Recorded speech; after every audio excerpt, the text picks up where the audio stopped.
আমি একটা কথা না ভীষণভাবে মানি যে একজন ট্যুরিস্ট আর একজন ট্রাভেলারের মধ্যে কিন্তু আকাশ পাতাল ফারাক আছে। হ্যাঁ, আমি যখন প্রথমবারের মতো সোলো ট্রাভেলে বেরিয়েছিলাম, তখন কিন্তু আমি ট্রাভেলার ছিলাম না, আমি ছিলাম ট্যুরিস্ট। আর একজন ট্যুরিস্ট সব সময় তার প্রধান ফোকাসটা রাখে তার বিলাসিতার দিকে, যে আমি ভালোভাবে খেয়ে দেয়ে, ভালোভাবে গাড়ি, নিজের পার্সোনাল কার হবে, কোনো প্রবলেম হবে না, ঠিকঠাক একটা ট্যুর হবে। ও তারা হচ্ছে ট্যুরিস্ট, আমিও একসময় ট্যুরিস্ট ছিলাম। তো আমি এখন আর ট্যুরিস্ট নেই। কারণ কারণটা হচ্ছে এটা, আমি গিয়েছিলাম হার্শেল ভ্যালিতে, এবং সেখানে যেখানে মেন সব হোটেল, হোমস্টে সব রয়েছে, সেই জায়গা ফেলে আমি হাঁটতে হাঁটতে হাঁটতে হাঁটতে বাগড়ি গ্রামের দিকে চলে গিয়েছিলাম। সেখানে খুঁজছিলাম একটা লোকাল ঘর। তো রাস্তায় 4জন আন্টির সঙ্গে আমার দেখা হলো। আন্টিগুলোকে বললাম কি, দেখো আমার কাছে কিন্তু ওভেন, গ্যাস, খাওয়ার জিনিস, কাঁচা সবজি সবই আছে, আমি নিজেরটা বানিয়ে খেতে পারবো, আমাকে শুধু একটা মাথা গোঁজার ঠাঁই দিলেই হবে। তোমাদের কারোর যদি ঘরে জায়গা থাকে, এক্সট্রা ঘর থাকে, আমাকে জাস্ট একটু থাকার একটা ঘর দাও।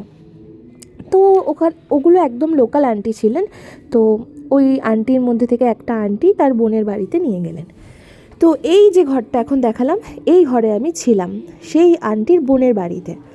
তো আমি যদি ট্যুরিস্ট হতাম, তাহলে কিন্তু আমি এই যে লোকাল বাড়িতে থাকা, সেই গ্রামের মানুষের জীবনযাত্রা সব কিছু ভেতর থেকে জানা, এগুলো কিন্তু হতো না। আর আমি আর একটা কথাও মানি যে কর্ম আছে, আমি কোনো একটা ভালো কাজ করেছিলাম, যাই জন্য আমি এই বাড়িতে গিয়ে উঠতে পেরেছি।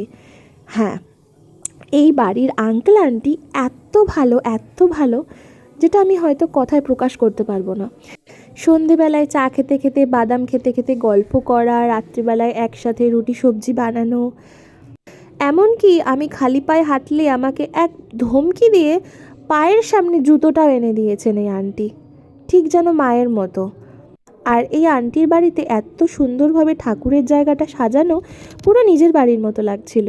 এই আন্টি কিন্তু ভীষণ ঠাকুর ভক্ত।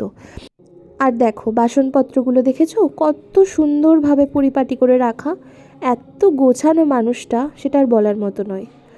এই বাড়িটা না আমার একদম মনে হয়নি যে আমি বাইরে কোথাও রয়েছি, একদম নিজের বাড়ির মতো লেগেছে।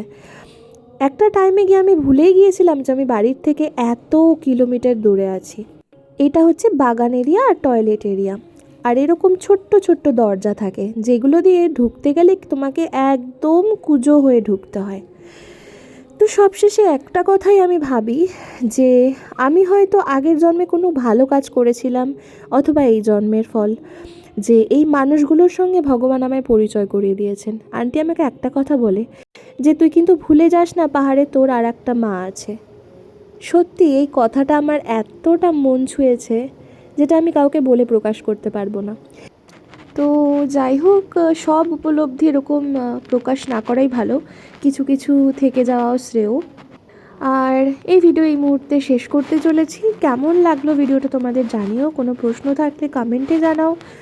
আর অবশ্যই নেক্সট ভিডিওগুলো দেখতে চাইলে যারা সাবস্ক্রাইব করোনি, চ্যানেলটা সাবস্ক্রাইব করে নিও। দেখা হচ্ছে পরের ভিডিওতে। বাই।